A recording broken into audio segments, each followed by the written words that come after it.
लोकसभा निवडणुकीची रणधुमाळी सुरू झालेली आहे आणि अमरावती लोकसभा मतदारसंघात महाविकास आघाडीकडून काँग्रेसला हा मतदारसंघ सुटण्याची शक्यता आहे। विद्यमान आमदार आहेत बळवंत वानखडे, ती उमेदवार असू शकतात आणि या विषयी बोलण्यासाठी आपल्या सोबत काँग्रेसचे नेते यशोमतीताई ठाकूर आहेत। ते काय सांगणार? अमरावती लोकसभा मतदारसंघ हा महाविकास आघाडीच्या निमित्ताने पुन्हा एकदा चर्चेत येतो आहे आणि यावेळेला हा काँग्रेसला सुटण्याच्या मार्गावर आहे असं आम्हाला काल संध्याकाळी कळलं आहे। शिवसेनेचा गड म्हणून गेल्या अनेक वर्षांपासून या अमरावती लोकसभा मतदारसंघाकडे पाहिलं जातं, परंतु आता काँग्रेसचा उमेदवार या ठिकाणी उभा राहतोय, कसं पाहता?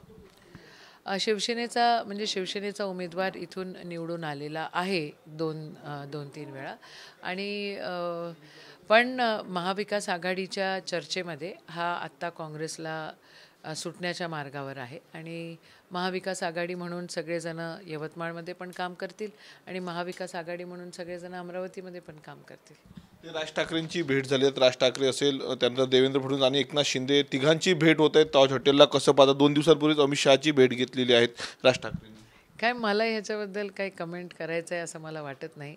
काय खिचडी आहे, काय गोंधळ आहे, कशा प्रकारे संविधानाला तोडफोड करतायत आणि कोणाचा मतलब कोणामध्ये आहे? जे काल त्यांना बदमाश म्हणत होते ते आज त्यांच्याजवळ जाऊन बसतायत, हे काय कोणाला पटण्यासारखं नाही आहे। तर ठीक आहे, तर त्यांना जे बरोबर वाटतं ते करतायत।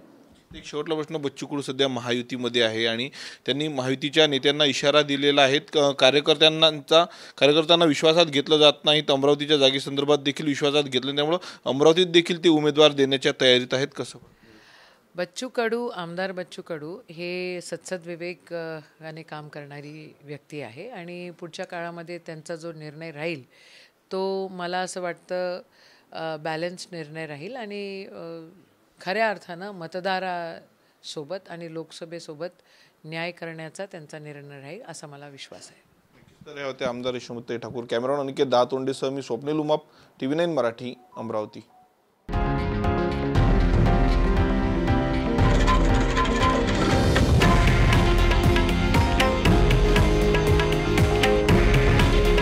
हे आहे देशातील नंबर 1 न्यूज नेटवर्क आणि आपण पाहत आहात TV9 मराठी। काळजी तुमची, हित महाराष्ट्राचं।